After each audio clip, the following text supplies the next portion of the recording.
board meeting to December 21st, 2020. If you would all please stand and say the pledges with me.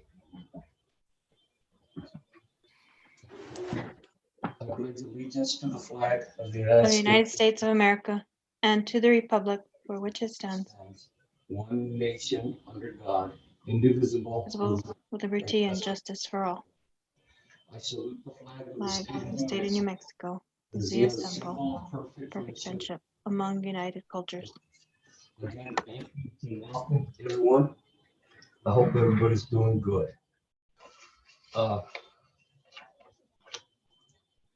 Second item on the agenda is approval of the agenda. Is there any questions on the agenda? If not, I'll accept the motion to accept the agenda as written. Mr. Morelos, you're very low. I can barely hear you. Oh, okay. How about there? That's better. Okay. If there's no questions on the approval of the agenda, I'll accept the motion to approve the agenda as written. This is Susie. I make that motion to accept the agenda. Motion by Ms. Cole. Is there a second? This is Edgar. I'll second. Thank you, Mr. Gomez. Second by Mr. Gomez. I will poll the members for your votes. Ms. Cole? Aye. Yeah. Is that me? Aye. Mr. Gomez? Aye. Okay. Aye. Motion carries. Thank you. Just a reminder, all the items on this agenda will be discussed tonight. Third item, approval of minutes for the regular meeting of November 16, 2020. Any questions or comments on these minutes? Mr. Morelos, I don't think I couldn't hear you. Okay, hold on. Let me see if I can get the. Okay, I could hear you now. Any questions on the minutes of the regular meeting of November 16, 2020? If there's any questions or comments, I'll take them now. If not, I'll accept the motion to accept the minutes of regular meeting of November 16, 2020, as written.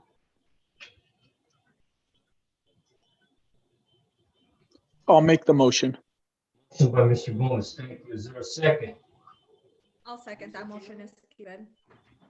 Thank you, Ms. Esquivel. Second by Ms. Esquivel. I will poll members for your votes. Ms. Esquivel? Aye. Mr. Gomez? Aye. Barrera? Aye.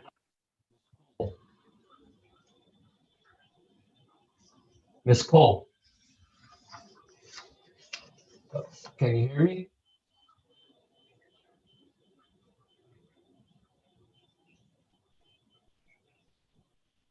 Ms. Cole?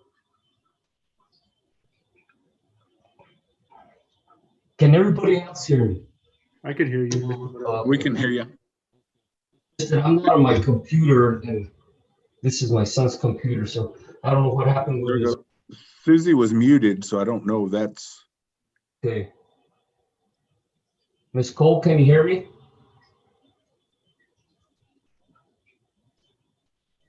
Oh, this is Morelos. Aye. Motion carries with 4 of the 5, okay? I don't know what happened to Ms. Cole. Administrative reports. Go ahead, Dr. Lucas.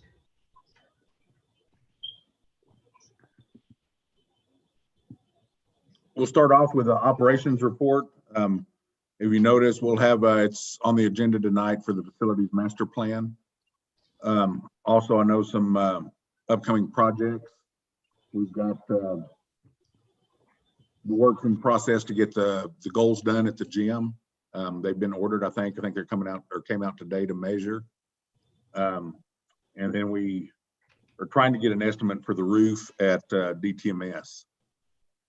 And then if you have any other questions or anything about it.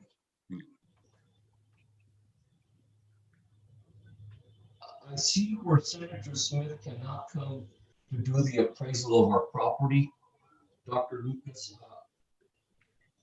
who else can we call to come and get Well, appraisal? so there has been some discussion that the city would possibly like that donated. And if so, and that'll be on an agenda if they do request it. If they do, then there's no appraisal needed. Yes, sir. But do you think it's a good idea just to donate it, sir? You know, in today's economy and everything like that, I really don't think that piece of property is worth a lot of money. I think what the city has is a viable project. I mean, I think it's a good project. Right. So, but I mean, it would be up for discussion. You know, it'll be an agenda item if I get the letter of request. Well, let's keep in mind that we do need a big discussion on this on my behalf. Yes, sir. So if you want to put it on the agenda for next month, I'd appreciate that. So Okay. Go ahead. Okay. Also, as part of the operations report, you know, I think you have some revised plans in there for the auditorium. And they believe they can get the revisions and everything done for the amount of the bond. Right. So, you know, we will proceed with that, you know, going forward. Okay. Okay. And then, Any questions or comments to Dr. Lucas on this first report? Some of those are from the blueprints that we saw last month. Some of that stuff's changed in there, right? a little bit, yes, Okay. Okay. yes, And that was just to accommodate the trying to get it under the bond funding. yes, Okay. yes. Any other comments or questions? If not, we can move forward, Dr. Lucas. Go ahead. Okay, Adam at RVT. Hello, everybody. I'm gonna, I apologize in advance. I can only keep about a 2-minute, maybe a minute conversation until I have a coughing fit. Really the report's the same. We're focusing on the same things. I think we finished strong. I really have an amazing staff at RVT, secretary, special ed, everybody, and they did a really amazing job this semester for the kids in the community. And we can always get better. And so we're going to look at how we can get better moving into January. And I really think what's more important for us right now is where's our opportunities for growth at the school, for me as the principal, and excuse me, and really looking the next semester and how we're going to keep everybody healthy when we do end up coming back. So just with that, like I said, we have an amazing staff and a wonderful learning community, and I want to thank everybody for all their support. But outside of that, I did submit the re-entry, and there was several options there. I don't really want to go over it in too much in detail, but obviously it's open for any suggestions and comments you may have. Other than that, like I said, I apologize. I'm about to go into a coughing fit. Does anybody have any questions or comments about anything that I've submitted? Any questions, comments for Mr. Almore?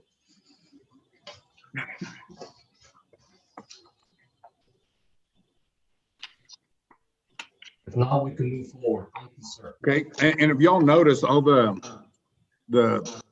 board reports from the campuses focus on the reentry because y'all had asked for, you know, kind of, so we just had to put it in the board report. So next, we'll go with Mr. Ralph at DTMS. Good evening, board members, all those present for the meeting. Again, I also just went into my prior preparation and tweaked what I already had. A lot of it is just following guidelines from the New Mexico PED and all the other entities that have a say in this. So just continuing to do that on a daily basis, on a weekly basis, as conditions change and improve or worsen. Again, I put as much detail as I possibly could, but a lot of the planning will be just according to what happens when we do come back. I think the biggest asset I have is also my staff. I have an excellent staff. I'm very pleased with them, and they worked extremely hard to make things happen. I do have some concerns. So with that being said, if you have any questions, I will address those as needed. Any questions for Mr. A?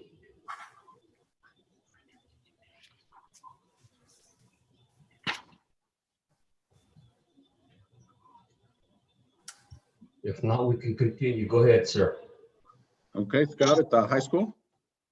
All right, good evening, everyone. Good to see everyone. And again, just following suit, like everyone else, I did submit a reentry plan. It does show that if we do get closer to that part, we will have to kind of touch up on some things, work with Mr. Almanzar, and then of course, Mr. Almanzar working with myself and Mr. Amador to make sure that, the, sharing of teachers works. We finished our finals. Our finals went smooth and well. We didn't have very many technical issues. So that was a positive. And we're just looking to enjoy our break, but then to get back and get started and see what's going to happen this upcoming year. And just as the previous or all the other principals, we're just going to find ways to try to make things better and improve whichever way we go, whether we're back or whether we're staying remote, and hopefully we can just kind of finish off the year on a good, strong note. So if you have any questions or concerns, let me know. Any comments, statements, or questions for Mr. Robertson? I had one, Mr. Morelos. Go ahead, sir. Right here in the, let me see. The middle page looks like the third page. On the bottom, you have them saying that they could choose E2020 classes. Now, is that instead of what we offer from going in? Is that like an asynchronous type of format, or? Well, the E2020 classes are going to be for, we're looking at those kids that are already behind a semester or a year, to try to get them, I don't know if we can really say back on track, but since, just the regular, so we have a lot of kids that have failed all their classes. Well, let me take that back. I shouldn't say a lot of kids, but we have kids that have failed all their classes. So they're going to have to be in E2020 classes. So I probably didn't word it correctly, but it's going to be focused on those kids that can, they're just going to be on E2020 classes because they just haven't met the criteria of in the classroom. So they're going to have to go all to E2020. So we're going to have some kids that are going to be no classes. They're just going to be E2020. So that's what we're going to have to kind of make sure we work out and have that remotely. I know Dr. Lucas and I have talked about, trying to make something work for all students, but, we really want to push the, of course, the in class, teaching and everything, but it is a thing that we still need to continually look at because of just the situation we're in and, what can really make this, our students more successful. But I don't know really how that plays out. Like myself personally, I'd have to talk with Mrs. Stewart and everybody I don't know how it really goes towards, I know the credits, but towards, I don't know, just meeting the criteria. If you're just in totally E2020, like, you never did, because it's a credit recovery, That's okay. so Are they making up the hours now? Like, so they didn't pass that class, or are they?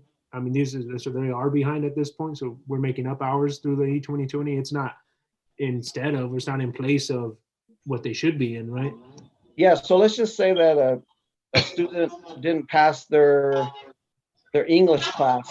Right now we're half semester, so they'll be in their second part of English, but then there'll be an E2020 to recover the credit for the first semester that they Okay. failed. And then what we also have is that some students that failed from last year that were in the class to try to get there and they didn't make it. So now they're going to be in, E2020 for that credit recovery. Okay. Yeah. I don't know. Basically catch up and make up, right? Yes. Hopefully. Right, yes. but let me add, there's the company Engage New Mexico that some of y'all may have had calls or had, they call parents and try to motivate them and get them. They've signed a contract with the state. And so we're looking at that in January or February, once they get everything finalized, that they're going to start pursuing the kids that have withdrawn from our district and offering an asynchronous learning. We get them back enrolled, but it'll be through, the Engage New York or Engage New Mexico will be the teachers, but they'll be assigned to our district. So that will cost us money, but when we get the kids back in the district, that will offset what it will cost us. And that will only be for those students that have left, withdrawn to go to homeschool or just not coming, that are not on our rolls right now. But that should start up mid-January, early February. Good question, good points. Any other questions or comments? Now we can continue. Go ahead, sir. Okay, Coach.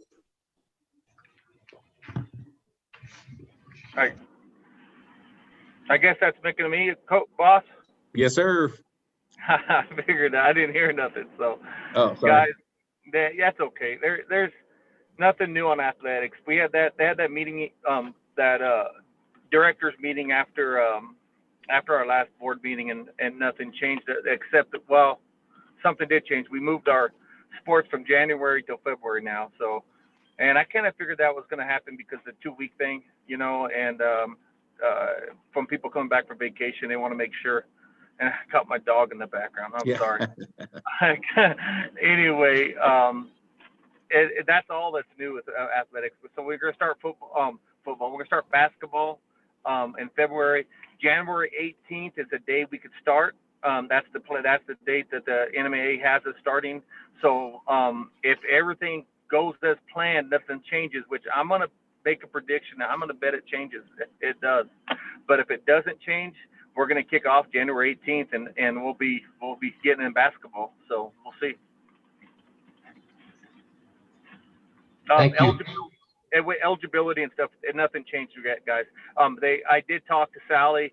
I talked because that was a big issue for a lot of schools, and it sounds like that's not going to change as of right now. It's up to the board of directors, and I guess the board of directors is a group of superintendents that's among the state. They have to decide if they're going to do what they're going to do on eligibility. So right now, nothing's changed. I'm sorry. Any questions, comments for Coach?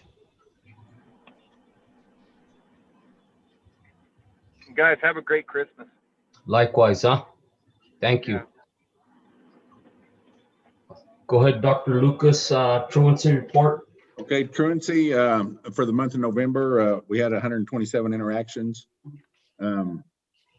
And the JJ CS also gave us a grant. They give us one every year. We reapplied and they gave us $10,000 to help offset the cost of truancy prevention.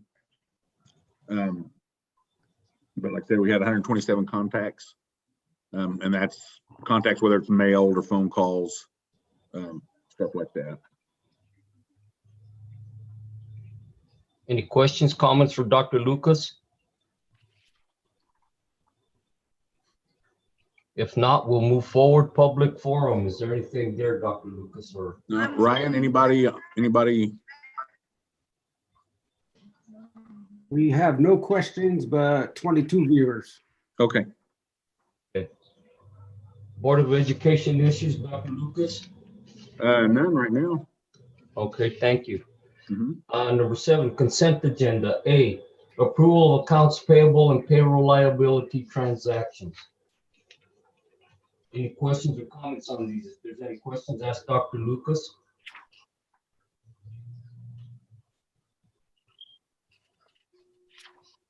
I don't have any.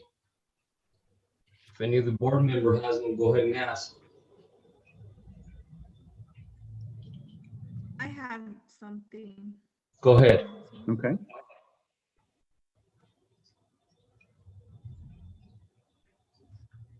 Can you guys hear me? Yes. Okay, sorry. I don't know what's going on, but all right. I wanted to ask about those masks that we had received from the ALKs, the 900 masks that were given to the nurse. Uh-huh. You know, where are we with the COVID supplies? I just want to make sure that we have those things just in case if we do re-enter school. Yes, we do, and That's we've got. the main concern. I just want to see where we're at with all those. Yeah, our PPE is getting pretty well stocked. We partnered also, so we have the 900 masks from the Elks, which we very much appreciate. We have about 1,000 masks coming in from, we partnered with DWI and we split the cost. So, and these will be the reusable masks. And then we have the PPE. We do have face shields. We have the KN95s for those that are in constant contact with students. And yeah, we're getting there. Dr. Lucas, what about like are we planning on doing any plexiglass or anything like that in the classrooms? Or no, I mean, what I've been able to read, they said that was ineffective. What I've been able to find, if the students are wearing masks, because you talk and it goes up and disperses, and if they're 6 feet apart, they're not really gonna. Now, if we can't get them 6 feet apart, then we would have to do something like that. But as of right now, we should be able to get them 6 feet apart. So we should not need plexiglass. Does that this is Susie, I'm sorry. Does that include the lavatories and stuff in the restrooms? No, the restrooms we would have to monitor and just allow one end at a time. And that way, I mean, we could get maybe plexiglass between the sinks, but other than that, no. would we have somebody designated to make sure that we're able to control that in the restrooms? Well, the teacher, like at RVT, the teachers take their students to restrooms. At the higher grades, the teachers would just have to have a designated time and then go out. But yes, that's something we'll build into the plans when we start back. And it'll be part of the discussion later. We have a discussion on reentry, but right now, and while we're red, we really can't even consider going back. Right. Yeah. Hey, can I butt in real quick? Are the buildings being I think we're getting off the topic here. cleaned? Yeah, because We're trying to get the approval of accounts payable and payroll liability transactions. I think we got off the topic here. So let's if there's any questions or comments on the transactions here. If not, I'll accept a motion to approve the accounts payable and payroll liability transactions as written. This is Susie. I'll make that motion to accept the payroll liability transactions. Thank you, Ms. Cole. There's a motion on the floor. Is there a second? I'll second, Mr. Morelos. Thank you, Mr. Gomez. I'll poll the members for your votes. Ms. Cole? Aye. Mr. Barrera? Aye. Yes. Aye. Ms. Esquivel? Ms. Esquivel? Aye. And myself, aye. Motion carries. Thank you. Item D, approval of budget adjustment request. okay, so we have a bunch. The first one in the list is a bar that's per pet award letter, and that reduces the special programs by 125,000. And then the next bar increases the special education by 36,000, so we get part of it back.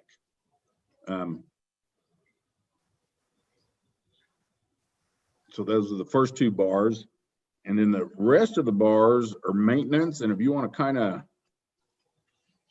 or the next bar with the list of several, if you notice, they're all maintenance. They're just going from one fund to another.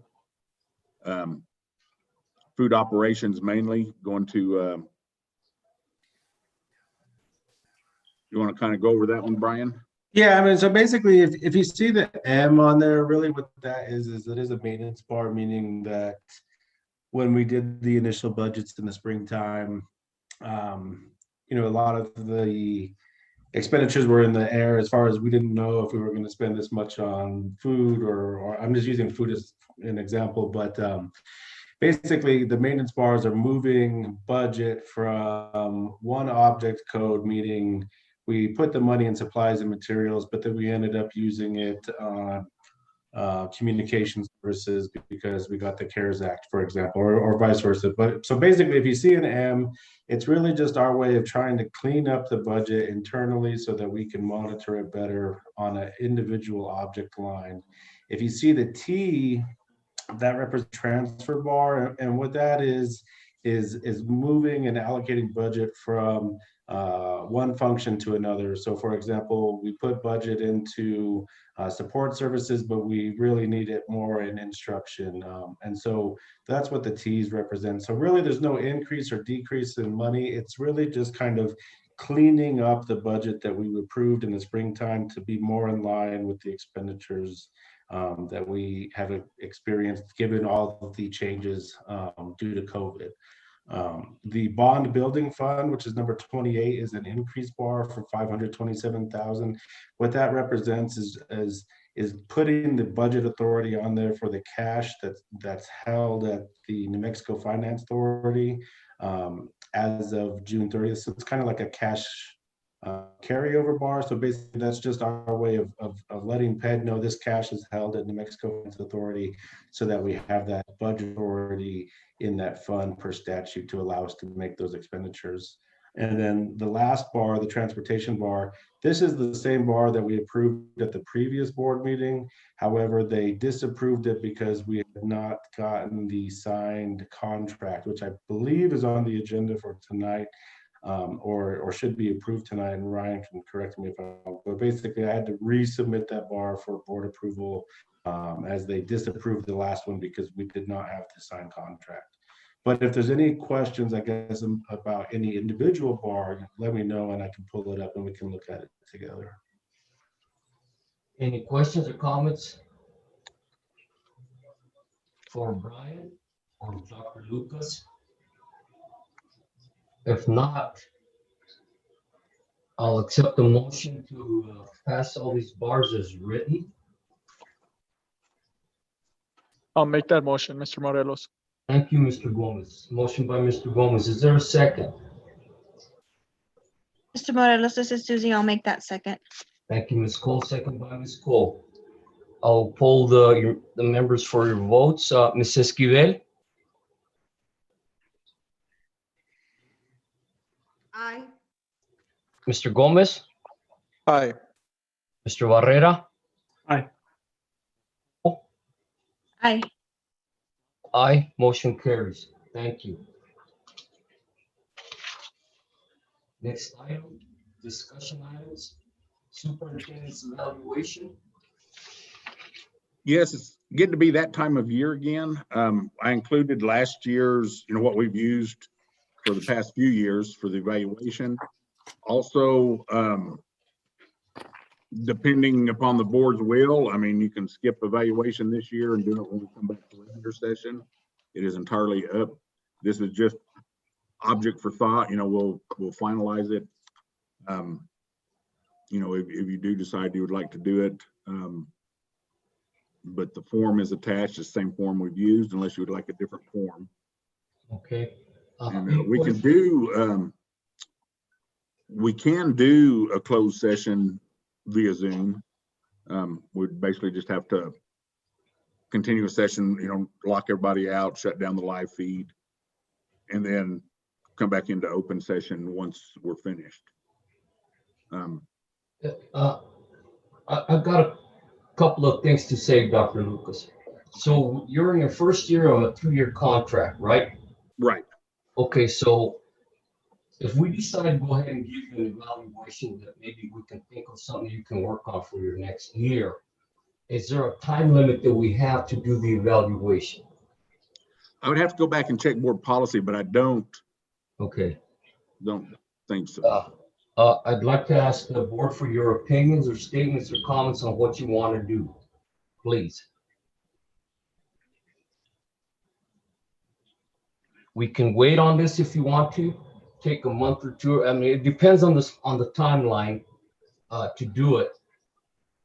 But if you want to do it for his first year of the 2 years that he's got on his contract, and we can do it. If not, we can wait till next year. Mr. I Morales, can- I would say that if we're able to wait, then maybe we could postpone it in a couple of months. Okay, I can live with that. Ms. Cole, And that's in hope of coming back? right? So we could do it in a closed session together? Yes, that would Yeah. be great. That's what I was thinking. This is Susie. I agree with that. Okay, so we can wait. How about you, Ms. Esquivel? I'll agree with the board. Thank you. So we're in consensus. We're going to wait. If you get a chance, Dr. Lucas, research the timelines that we have just to make sure we do it correctly. I will. Okay, I will. thank you. Thank you so much. B, minimum wage increase.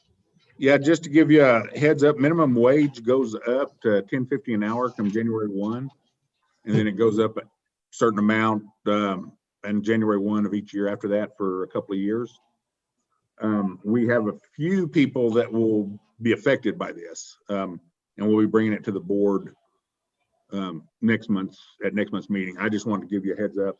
But next Okay. month we'll have the revised salary scale and everything on And who it affects, right? and who it affects, yes. Okay, thank you. Any questions, comments to Dr. Lucas on this? If not, we'll continue. Go ahead, sir. Okay. Next up is the discussion and action for the 5-year facility master plan. Okay.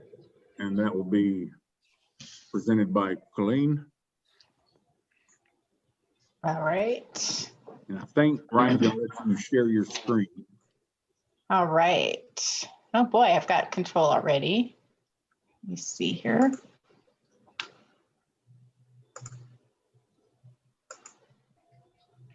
Can everybody see that? No. Okay, let me just a second here. There Gotta we love go. technology. Gotta love technology nowadays. Yeah. There it is. Every meeting is just a little different. Your ability to get everything done just every single time is just a hair bit different. For those of you that don't know me, I'm Colleen Martinez with Visions and Planning, and we worked on the facility master plan this past year through the COVID and all. If you hear some snoring, it's my dog sleeping right next to me. He does tend to snore and sound like he needs a CPAP machine at times. And he can get kind of loud, but he's just happy I'm home right now, so he wants to be nearby. You should have gotten a document that was sent out that it had the big bulk of everything. So I'm just going to kind of go through some of the highlights this evening and talk about a few little things. I think there was a few of you that participated with the committee as we were able to meet. I'm very thankful that we did get the majority of all the meetings in person taking place. So I kind of want to go over some of the goals because the facilities committee, they were able to meet. We did go through some group activities and talked a lot about the Lordsburg community, the school district as a whole. And one of the things that came out of that was the need to have some goals that took a forward look of the district, you know, having a documented approach, you know, having this document that, you know, looks forward, even though you have to do them every 5 years. But these are some things that can be kept in mind and help push the district forward. So we want to be able to identify facility options to help improve educational programs, utilization of the school facilities, where possible, reduce square footage, extend the life of those existing facilities and building systems, such as your HVAC systems and roofing and such. Increase the opportunities to implement changes to future educational programs by, whenever you do renovate, make changes to those facilities, making appropriate design decisions and, allowing for future flexibility. Improves those school facilities through modernization and preventative maintenance through successful community support passage of your current GO bonds and SB 9, as well as improved safety and security of all district facilities, provides for both current and future technology needs, and leverages opportunities for PSCOC funding for priority projects when available. Y'all did have some help with that with replacement of the high school and some of the other projects that DTMS and RVT in the past, although the district's match has changed in the past few years. So that help is going to be quite a bit less going forward. So taking a look at the community of Lordsburg and population overall and where enrollment is going before, as we start looking forward. We are fortunate to be able to capture current census data, at least as far as 2019. And we know some of this has also changed just based upon COVID and some things that have been happening as part of that. Just between 2010 and 2019, population in city of Lordsburg, as well as the Hidalgo County, has had a significant drop. Between 2010 and 2019, population in Hidalgo County went from 4,800, almost 4,900 people down to almost 4,200. So that's a pretty significant drop there of about almost 3%. The city as well almost had a very similar drop from about 2,800 people down to about 2,400 people. We also are able to take this historic look back as well and look at both city and county data going back to about 1920. And what's really interesting, you can kind of see how the population increased and then has begun this slight decline over the past few decades. You can see how that relationship between mining and tourism and all of the things that have occurred in Lordsburg over the years has come about and the effects on that. And the biggest effects between 2000 and 2019 are pretty significant, especially with the closing of the mines and then just overall economy within the community as well. There was a 17% decline in population, but just between 2000 and 2010. And then there's been this additional big drop just between 2010 and 2019. We'll be able to get next year some better data from the census, from the 2020 census data, that we'll see, although there has been some concern that there hasn't been a high response rate as well for this decennial census this past year. We also were able to take a look at all the communities within Hidalgo County as well and looked at, the communities that do play into the district's enrollment, including Glen Acres, Virden, even though we do know students from that area do go to Duncan to attend school, most of them. So when we look at enrollment, we also look at age groups. We want to see where that breakdown is in terms of for student enrollment, as well as where the overall community is at. Right here, we are looking at under 5 to up to 19. We're looking at your upcoming kindergarten group, as well as where you are in terms of your students already into school. You can see where the gray lines are. This is back in 2000. You could see where you had a lot higher population in that under 19 and where your students were coming from versus up here in the dark orange, which is the current population. You can see this drastic decrease in that. And then when we start looking up at the higher age groups, we can start seeing a lot higher aging population within the community. So we do know that the community is starting to age out. as well as people moving out for better economic opportunities. We also take a look at the labor force and employment. You know, we do go back and we do take a look at where workers are and what's going on within the community. We did take a quick snapshot the end of 2019, looking at the labor force within Hidalgo County. Majority of the population reside within Lordsburg, more than 50%. So when we look at these numbers, we know that majority of those people live there.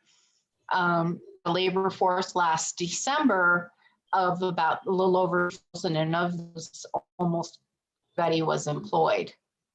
Fast forward to before the pandemic hit, just slightly less, you know, over 2,000 people, and 1,900 of those were employed.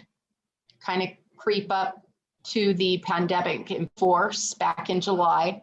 This is right after the shutdowns, and this is at the height of the second shutdown. And we had 2,015 in the labor force, but 1,800 people only employed. So we had an unemployment rate 9.2% compared to 4.7 back in February. And then we take a look at October as some of the restrictions have eased. And this doesn't take into account the most current ones that happened in November because that data wasn't available. We can start to see that we have unemployed, or the employed there at 1,900, and then 1,882 people that were employed, and that unemployment rate did decrease down to 5.4%. So you can see that unemployment rate right here between 185 and 108. But what's interesting is if you look at the labor force, October 2020 compared to fourth quarter December of 2016, see a difference just in the population of people that are employed within the county. And that's just a fairly significant decrease in the number of people that are employed. It does show you that there are, you know, people are moving out of the county, and that does correlate with that population shift and change. At the end of November 2020, Mexico Department of Workforce Solutions reported that only 147 jobs were available within the county, and that for every job, there was about 21 people applying for each job opening. And a majority of those jobs were in the medical field, but they were the lower tier type of jobs. So they were like the home health care workers or the medical assistants. So they didn't really pay all that much, as well as in food service on, you know, mainly like the jobs like at the truck stops and such, you know, so they're all low paying jobs. So, you know, taking that into consideration, they're not the high type paying jobs that you need to really support families.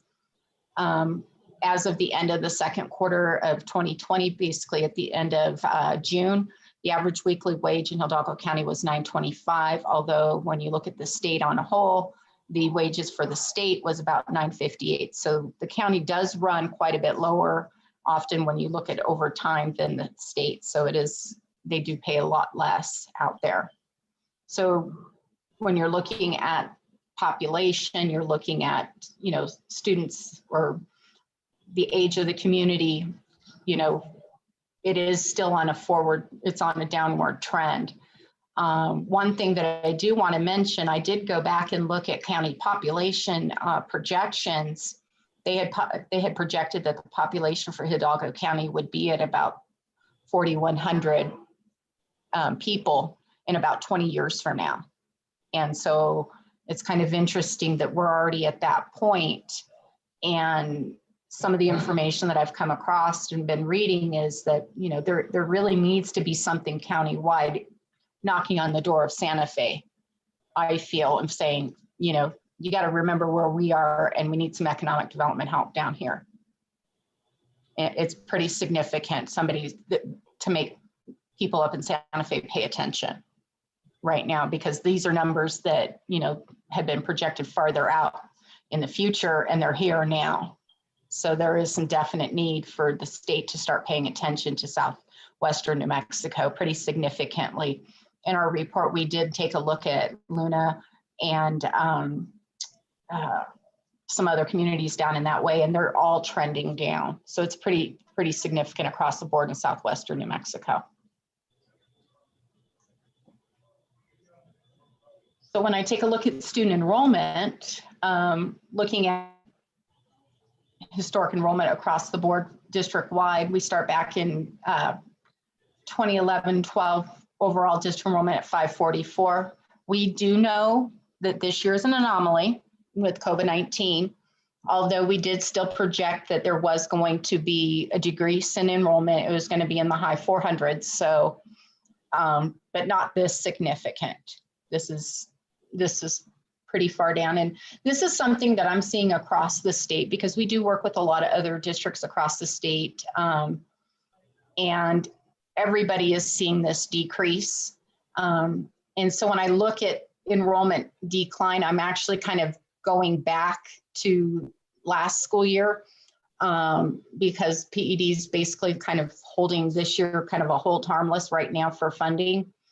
But you know, there is still that decline rate that is going forward within the district. So it was about 7.9% in the past 10 years or 9 years. Just that 1 year over year from last year to this year, it was about 11% decline, with the biggest decline hitting at the elementary level. The other two, the secondary schools, they did seem to kind of hold steady. The intermediate school, if you will, Central Elementary, there is a decline, but part of it is that there was a larger cohort that started to move through. So that's where some of that elementary enrollment went to. Majority of the districts have been seeing the reduction in elementary enrollment at the pre-K to second grade level. RVT, not quite so much, but definitely at the pre-K for sure. And then when we take a look at projected enrollment, this is this year, see this dip, but in the out years, we're seeing it come back up because that's where some of the cohorts, that's where some of those people that are in the community out there, they do come back. Next year, I'm not seeing a ton of people rushing back into schools. I mean, I think it's still going to be a lag behind with COVID when everybody's able to return. There's going to be various factors. You're going to have teachers. You're going to have, you know, everybody, even though the vaccine's available, not everybody's going to be able to rush right back. As much as we want them to, it's just not going to happen. I just can't see it happening. But I mean, but even here is still a good jump for the district to at least start to recover. Some of it's going to be, one of the things we're seeing is that you're going to have kids that maybe have been homeschooled and their parents find that it works for them and they're going to keep them there, especially on that lower elementary grades if that works, or, you know, high school. And that's one thing that we've been working on, trying to figure out how that's, in some families, how that is actually working out for them. We've been doing some research on that. And there are some parents that are saying that they're going to ride the wave as long as they possibly can, where it works for them. So until things get a little bit better, that's how we're seeing things trend out in a lot of areas and a lot of communities. But I do see this coming back up closer to where it was last year. It's just going to take a little bit of time. We do have some lower birth rates too that the district has to contend with, and that's your kindergarten kiddos. So as those start to trend back up, you had a couple of years where they were lower and then where they were a little bit higher. So my hope is that they do trend back up and enrollment does recover some. But you do see right here from 185 to 202, you can see some of that in elementary enrollment coming right back. And then taking a look at the facility conditions and capital plan, I'm going to go through some of these real quick, just so that you can see where some of the needs are. So when we look at RVT, we had a ranking of about 510. School service grades for pre-K 4 last year had, or this year had an enrollment 185, projected 207. Building's got a square footage of 41,792. It does have a capacity to hold 275 students. Building does need some structural repairs. ADA compliance, parking lot, bus drop, grading and drainage, parking lots, stucco repairs, exterior windows, roofing, HVAC, partial upgrades, restroom renovations just on the east side and classrooms, interior finish replacements. You can see some casework needs, interior doors and hardware, fire alarm, intercom, technology upgrades. So you kind of see some of those around the campus here. And, you know, some windows here and things. And then when we take a look at DTMS, I've kind of combined them here just because it's easier. Where it's out on the rankings, enrollment combined between all grade levels was 141. Projected enrollment 5 years would be 138. Square footage is about 44,320. It's got a capacity for the entire school at 252. It does have some areas with ADA access and compliance. Again, parking lot issues, baseball and softball field, ADA and field house out in that area. Sidewalks, exterior stucco, as you can see here. Some exterior windows, roofing, partial HVAC upgrades, and other areas of window replacement, renovate the cafeteria and warming kitchen, specialty area upgrades, library, science labs, and special ed, interior finishes, interior doors and hardware, fire alarms, intercom technology. So they're very similar to RVT. So you can see where some of these things are. Here you see condition of the roofing, and I know that y'all are going out for quotes and stuff on that as well. And then over at the high school, since the building's been replaced, it's in fairly good condition. There are a couple little areas that do have some ADA paving over on this side of the building, or over on this side, I apologize, track repairs, roof maintenance, just overall maintenance of the building and that's typical. We just identify it. Special ed needs sidewalks just in a couple areas, and secure entry sequence off as you enter the building. Security system cameras, intercom, and then there's that new auditorium, and we'll talk a little bit more about that. So one of the things when we talk about projects and we talk about budgets, PSFA does require we talk in total project budgets, and that is the maximum allowable construction cost plus soft costs. They have us look at an average of about 30%, and that typically includes your contingency, your A&E fees, any specialty consultants that may possibly be needed, performance insurance contractors for HVAC systems in case they're needed, roofing consultants in case they're needed, equipment furnishings, and gross receipts tax. Now we know that oftentimes we don't need all of this stuff, especially when we're breaking out pieces of projects, but we include those in the overall budgets because we don't know exactly when a district will be going out for funding for a project, or if you're going to use GEO bond money, you might just go for roofing. So you might have roofing as part of that, or it might be the entire project. So we want to make sure that there's always enough budgeted, no matter what, at the end of the day, that you can complete your project. It's better to have that full budget allocated, and you're able to do some cost savings and be able to negotiate through CES contract to get some of the work done and maybe eliminate the need for some of these items than to have the full project go out for the full services needed, and then you don't have enough budget, if that makes sense. So we want to make sure that we're always covered that way. And that's why PSFA has us make sure that we include all those costs. He woke up from his nap, sorry. So when we take a look at the total capital improvements, we break it first down by building system between all the buildings, where we take a look at the building security, site security, technology, site work, athletics, structural repairs, exterior building envelope, roofing, interior finishes, and so forth. And then they break it down by school facility.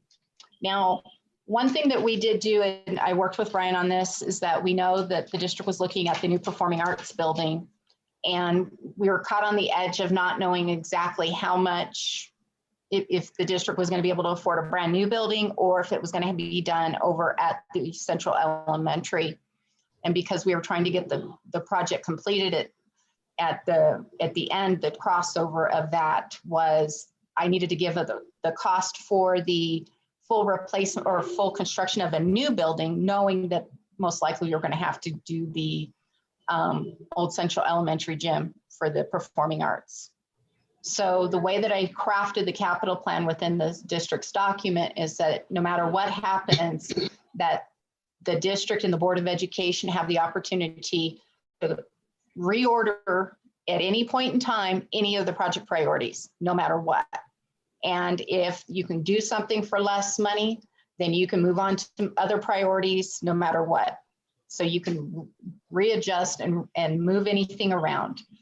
One thing that did come up that was part of our discussion with the committee was consideration if enrollment were to continue to decline in the future, and what would it look like if RVT was to, instead of renovate that school, what would it look like if that school was to be moved and added over to the DTMS campus, and an addition was made to that school to have a pre-K 4 wing added. And so we did provide a cost under option 2, what that potentially could look like, just for the district's information. It's no by any means that anything that has to happen, but just as a cost and snapshot for the district to consider.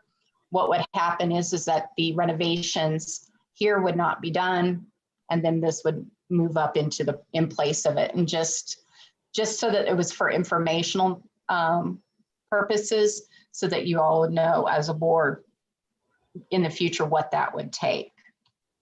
So when we look at the top priorities, the performing arts facility, because PSFA does look at square footage allocation for each school across the board, I tried to identify this particular item as a district-wide need so that it was across the board for all schools, not assigned to a particular school. So it would be more of a district facility. And so again, so that hopefully none of that square footage would be counted against any particular school in any way. So we did identify that, again, with the higher cost, and we know that it should be less, that, alternative option, we did identify that would be a lot less than there. And then we did look at some other alternative options that are potential for doing the roofing over at DTMS that we provided Ryan with, as if the roofing costs do come in too high, as a potential way to solving some of those issues.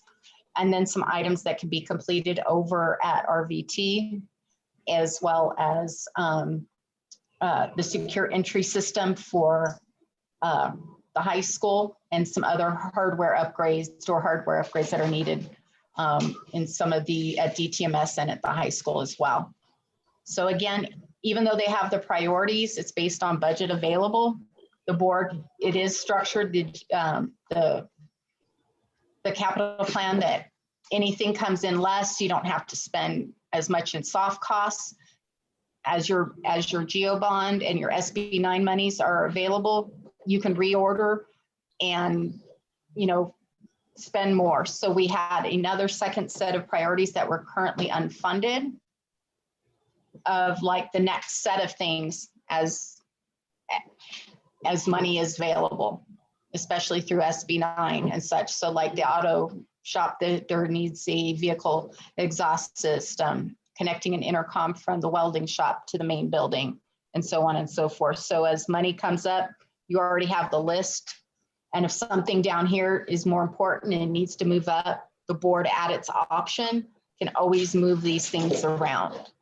I always like to structure that into every plan that we work on so that the district, if there's a need that needs to happen sooner, that you always have that flexibility that you can make those changes. And that's all I have. Any questions, comments for Ms. Martinez? From anybody? Yes, sir. I have a question. Go ahead, sir.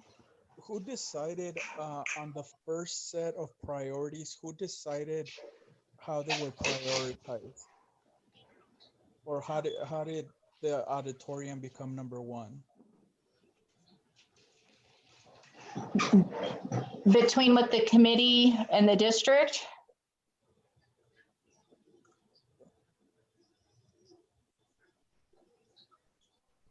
Yes, this one right here, because to me, the safety of our students should be number one without question.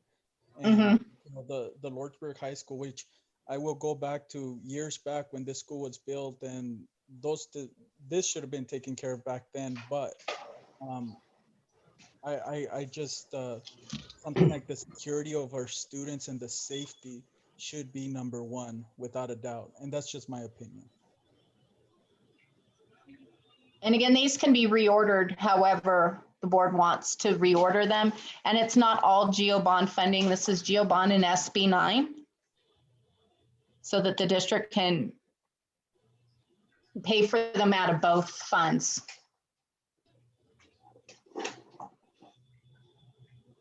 Thank you.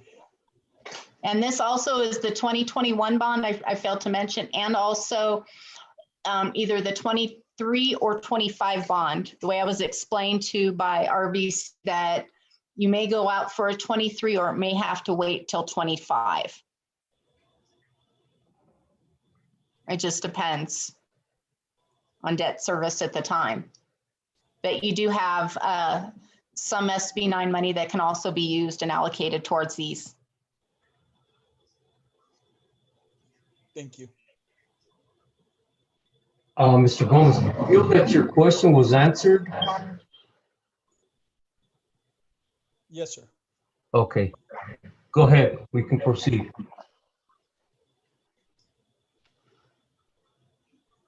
Any other questions or comments?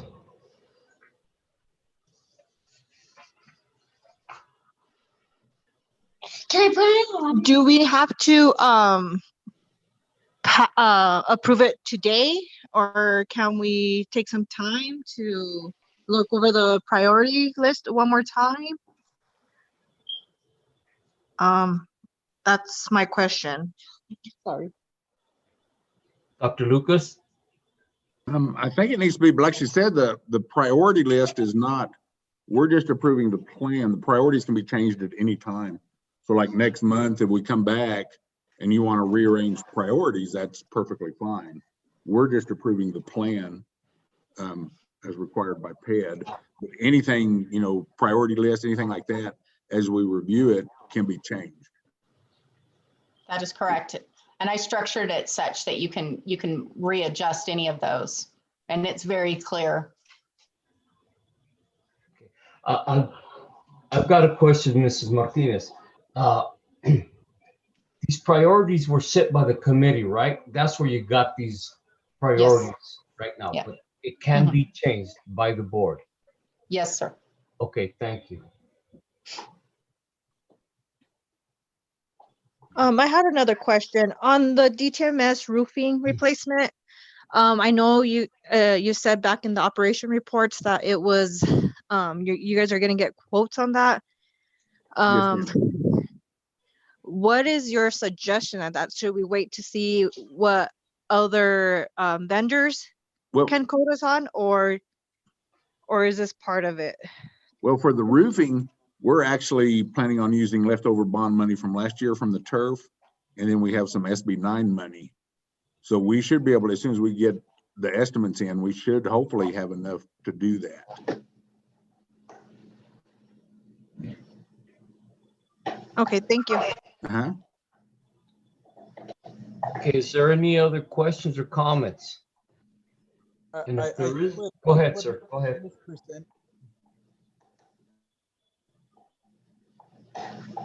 That, Somebody else talking, or can I say something? okay.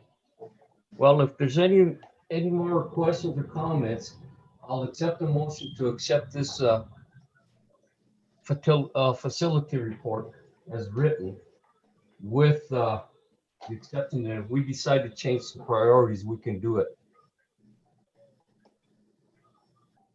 This is Susie. I'll make that motion to accept the facility plan as written with the option of reorganizing the priorities. Thank you, Ms. Cole. There's a motion by Ms. Cole. Is there a second? I'll second that motion. Thank you, Ms. Esquivel. Second by Ms. Esquivel. Poll the members on the votes. Ms. Cole? Aye. Mr. Moreno? Aye. Mr. Gomez?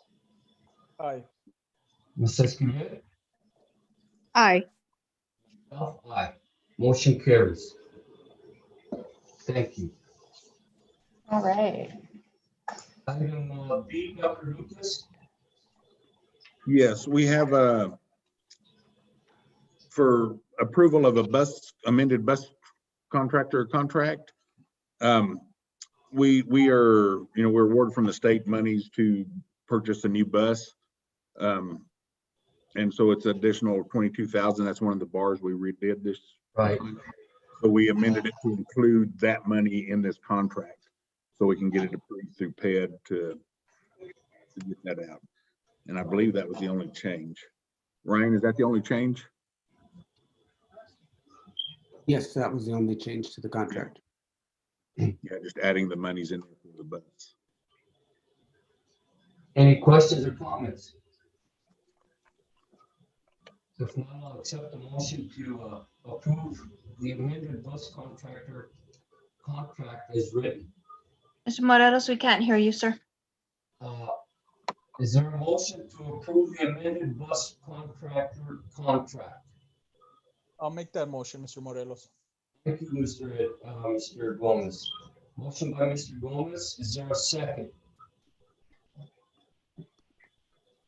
This is Susie. I'll go ahead and make that second. Thank you, Ms. Cole. Second by Ms. Cole. Ms. Esquivel? Aye.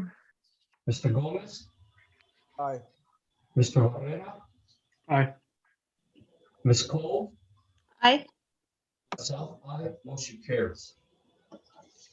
Okay, discussion of possible action on school entry. Now we can ask all these other questions from the previous conversation we were having. Go ahead, Dr. Lucas. Well, just, as you know, we as a board had decided, to do hybrid or remote learning through the semester. The semester's up, and by PED guidelines, right now, while the county is red, we cannot come back into hybrid mode. But we need to decide whether, as soon as we're allowed to, are we going to come back in? Do we want to keep remote for the whole year? Do we want to wait till teachers are able to get their shots? There are things to consider right now, though, until at least with the current PEDs, and that may change at any time. But right now by PED, we're not allowed to start back in any kind of in-person learning until we go green in the county. Right. So we can have a discussion here with the board. If you want to start, Mr. Gomez, if you have any questions or comments, you can start here. Thank you. Yes, sir. There's nothing that I don't want more than for our kids to return back to school. I just want to make sure that's very clear. That's my opinion. I see it firsthand with one of my kids who's struggling really, really bad. And I have a lot of friends and a lot of people I talk to, emails that I get from parents wanting to restart the schools and stuff. I think I would feel more confident and with continue the on as much as I don't want this. I want to make sure that that's clear. That until this vaccine and teachers, we have to look out for our teachers. If they get sick, we're already in a shortage. What happens then? So my suggestion would be is playing it on a monthly basis and seeing what we could do. Like I said, I want my kids, and I think a lot of people want their kids to return back to school. But I think just continuing to playing it on a monthly basis, and I think the most important thing is to make sure that that vaccine works, and then it's available to our teachers before we were able to return back to school. Because our biggest concern is our students, but also our staff. We need to make sure that they're taken care of. Thank you. Good points, Mr. Gomez. Mr. Barrera, if you have any comments or questions, go ahead. I'm about the same lines as Mr. Gomez. I want to see everyone back in school. I mean, since the beginning, I think we've, all wanted that. But I don't think, I mean, as Dr. Lucas said too, we're in red anyway. So if that does change, I think, maybe it might change within the month. So if we could review at the end of the month or next board meeting, that would be awesome. I think we should probably caution everyone and, well, at least tell everyone, give them the expectation that it's probably unrealistic to go back after, if we keep doing this month after month. I mean, prepared to be the rest of the year like this. At a certain point, you kind of say to yourself, well, is it pointless to go back right now? If we have 9 weeks left, why are we going to change everything at that point? And put everyone on a whole new course and new stress. And it just doesn't make that much sense as we start getting closer to the end of the year. But I'm fine with that. I'm fine with reviewing at the next board meeting for sure. And we'll see where we are at that point. Thank you, Mr. Herrera. Good points. Ms. Cole? I'm on the same page with this gentleman. There's nothing I want more than to see our kids go back, and I see how it's affecting them. But we have to use our caution and look at it carefully. And we have been reviewing it monthly as we said we would, and we've got to take care of our teachers and our kids. And like Edgar said, until we can see if our teachers can get vaccinated, I think that's the best route that we can go.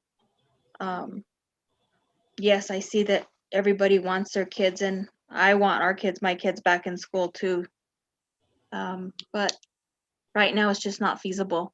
And if we can keep reviewing it and seeing where we go, and as long as we're in the red, and we've been in the red for a very long time now, and it doesn't seem to be changing, let's keep it where we're at, review it, and hope things change. But as Mr. Barrera said, it doesn't seem like we're going to be going back when we get back in after the holidays. But we'll just kind of hope for the best and keep reviewing it, and maybe something will change before then.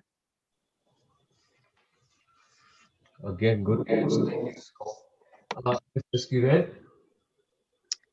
I agree with all the board members. The reason why I asked for the principals to give me their feedback and how things will look into the school year. To me, we're not ready at all. We have teachers that have asthma, kids that have asthma. I wouldn't live with myself if a kid got affected by the virus and, ended up in the hospital. I could not live with myself with that. So to me, the way it's looking, I don't think we're going to go back the rest of the year just based on what our county numbers are doing. It's sad to say, I know we have kids that are not prepared mentally for all this. It's a big change for them. And, it's not their fault at all.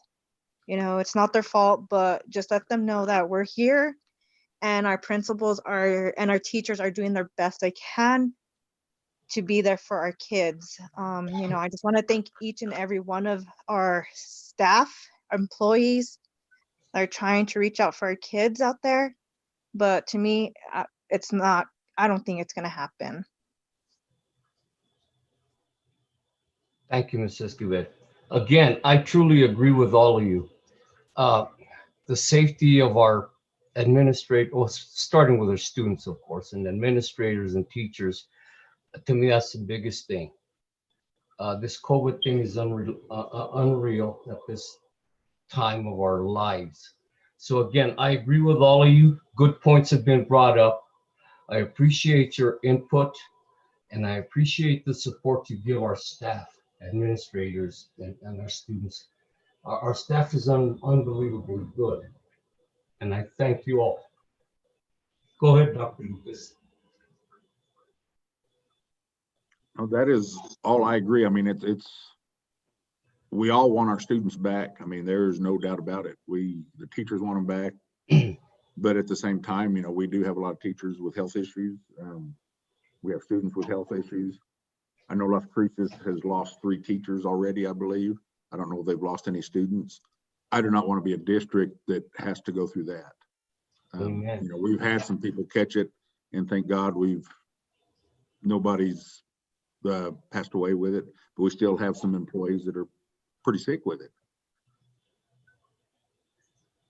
Dr. Lucas, and you're right. Recently this virus, before it was out there and it was just trying to prevent, but lately it's been hitting home, hard, and by hard is one too many deaths.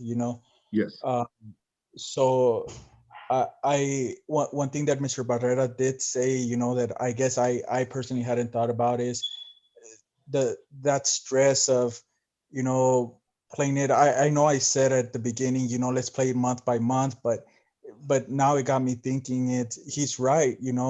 I think we have to come up with a decision eventually, because 9 weeks before, 2 months before the end of the school year, why do another transition in the middle? Is it worth it? I mean, I think we should make a decision. I think if we don't return to school either next month in January or February, I do agree with the rest of the board.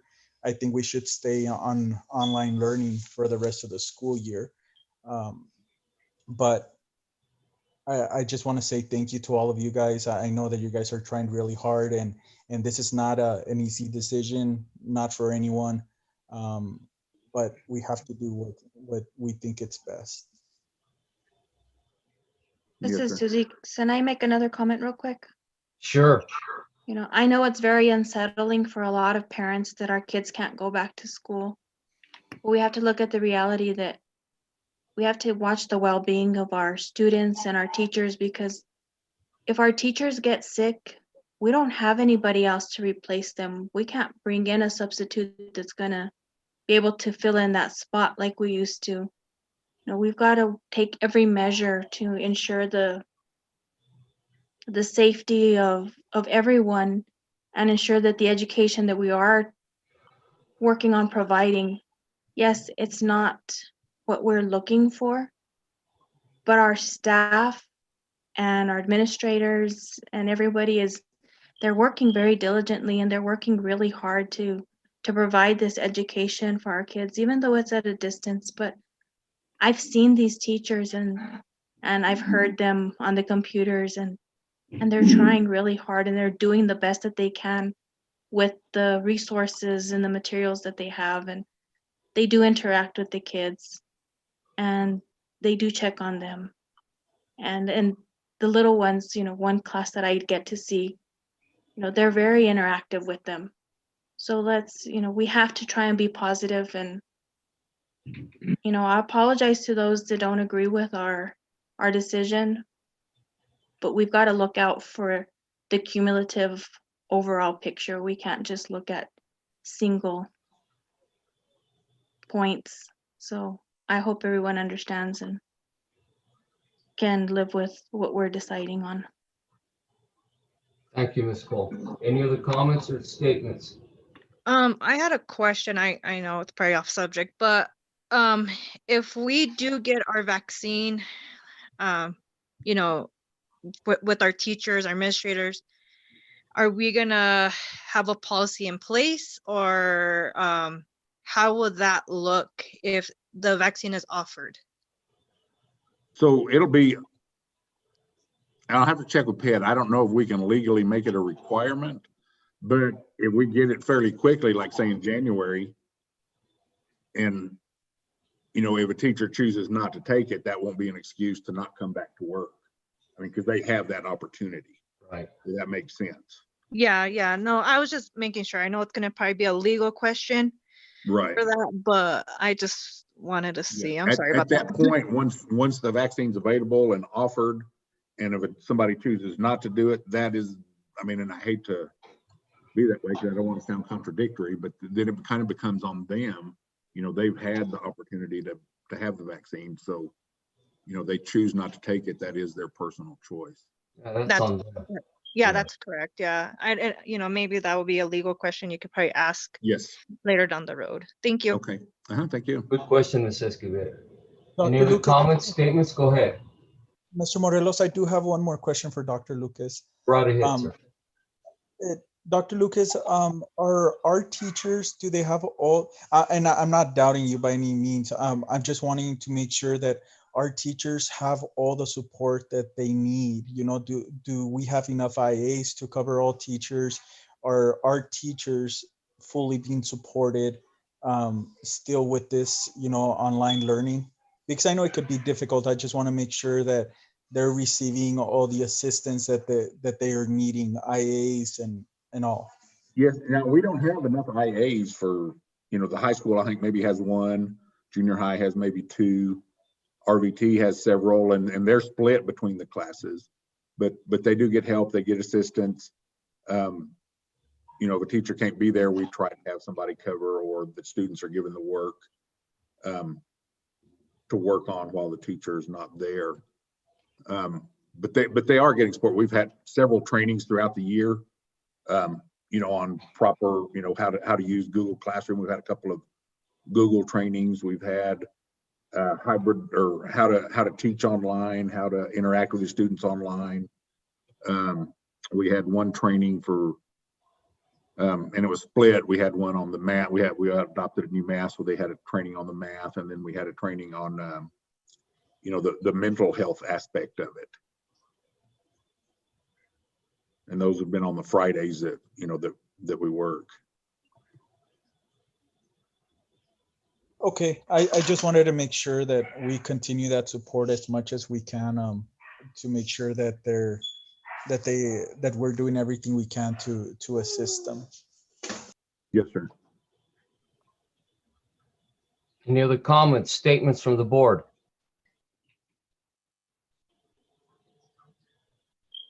Well, I want to thank everybody, staff, administrators, school board members, for your help and support. Thank you. I'm very emotional right now, but that's okay. I'm human. God bless everybody.